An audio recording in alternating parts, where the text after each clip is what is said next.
महिला क्रिकेट विश्वचषक 2025 भारत विरुद्ध दक्षिण आफ्रिका आता एकमेकांना भिडणार आहेत। पावसामुळे सध्या सामना उशिरा सुरू होण्याची शक्यता आहे। नवी मुंबईतल्या डी.वाय. पाटील स्टेडियमवरती हा महामुकाबला पाहता येणार आहे। भारतीय महिला क्रिकेट टीमने बलाढ्य ऑस्ट्रेलियाला 90 दिमाखात फायनलमध्ये प्रवेश केला, त्यामुळे भारत वर्ल्ड कप जिंकेलच अशी आशा तमाम क्रिकेट प्रेमींच्या मनात होती। महिला विश्वचषक भारताच्या वाघिणी आता जिंकणार की दक्षिण आफ्रिकेच्या राण्याबाजी मारणार हे सुद्धा काही तासांमध्ये अवघा स्पष्ट होणार आहे। आणि याचाच आढावा घेतला आमच्या प्रतिनिधी कविता लोखंडे यांनी।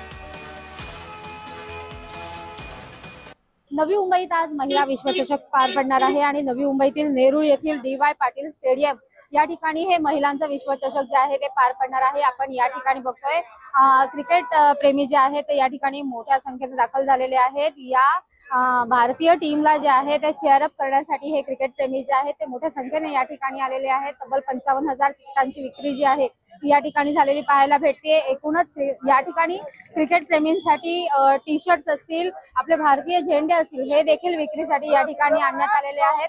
लहान मुलांपासून मोठ्या ज्येष्ठ नागरिकांपर्यंत जे आहे क्रिकेट प्रेमींनी या ठिकाणी आपली उपस्थिती दर्शवलेली आहे। भारत विरुद्ध साऊथ आफ्रिका असा हा सामना असणार आहे। 3 वाजता जो आहे तो टॉस उडवण्यात येणार आहे। पावसाने जर उसंत घेतली तर 3:30च्या दरम्यान जे आहे पहिला बॉल जो आहे तो उडण्याची देखील शक्यता वर्तवली जाते। एकूणच या महिलांचा विश्वचषक पाहण्यासाठी क्रिकेट प्रेमींनी जी आहे ती मोठी गर्दी केलेली आहे आणि या डी.वाय. पाटील स्टेडियम वरती हा सामना जो आहे तो संपन्न होणार असून क्रिकेट प्रेमींमध्ये जे आहे ते उत्साहाचं वातावरण पाहायला भेटते आणि हे क्रिकेट प्रेमी जे आहे ते या ठिकाणी आपल्या भारतीय महिलांना जे आहे ते चेअर अप करण्यासाठी या ठिकाणी उपस्थित असलेले आपल्याला पाहायला भेटत आहेत। कविता लोखंडे, जय महाराष्ट्र, नवी मुंबई।